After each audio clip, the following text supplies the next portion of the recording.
So here's a prison story for you guys. I'm in the Federal Transfer Center, Oklahoma City, and I'm in solitary confinement. At this point, I had already done like 17 months in prison, um, and they transferred me from Victorville to Oklahoma City and immediately put me in the SHU in solitary confinement. And found out at once I touched down in Oklahoma City, I found out I'm designated to the FCI at Coleman, Florida, and I'm in solitary confinement, and a hurricane has just touched down in Florida, so I figure I'm not going anywhere anytime soon.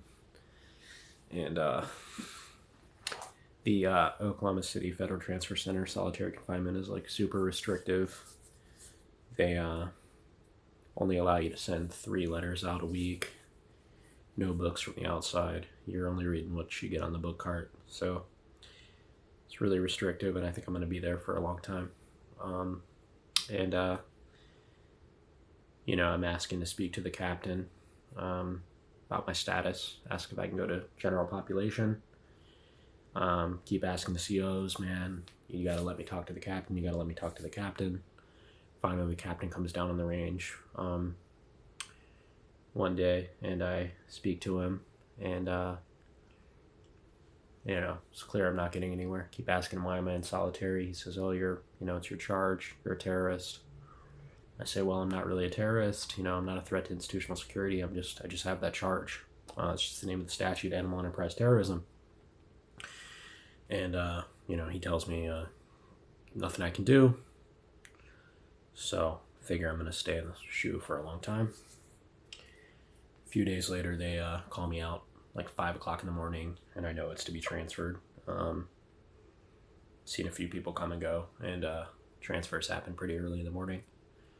So they call me out, they shackle my feet, cuff me, and I get down to R&D or intake, where all the COs are congregating, and they call me and this other guy out.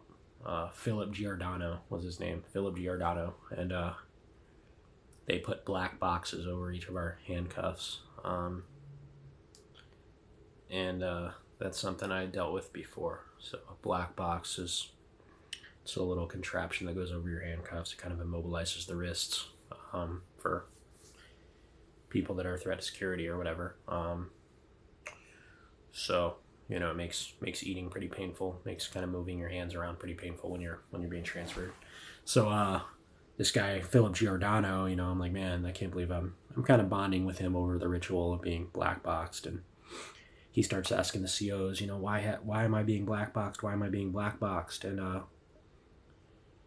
one of the COs responds, and he says, well, you guys are either escape risks, or you're a child molester.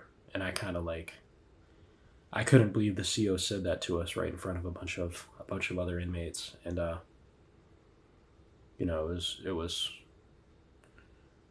I think I said something to the CO. I said I'm not a fucking child molester or something. You kind of have to protest when you don't want other guys to see a CO disrespect you like that, and not fight back, not do anything. So I did kind of yell at the CO, what the fuck, and it didn't make sense to me in the moment, but I did find out later that this Philip Giordano guy was a pretty vile sex offender. He was serving like 40 or 60 years for, he was the mayor of a small town in Connecticut, and he had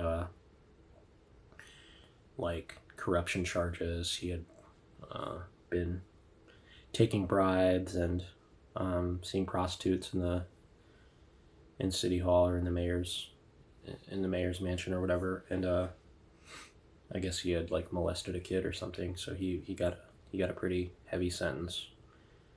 And so it made sense that the CO said that to him. When you have someone like that in the facility, all the COs kind of get to talking, and they talk about that, and they don't like the sex offenders or the people with those kinds of charges any more than the inmates do.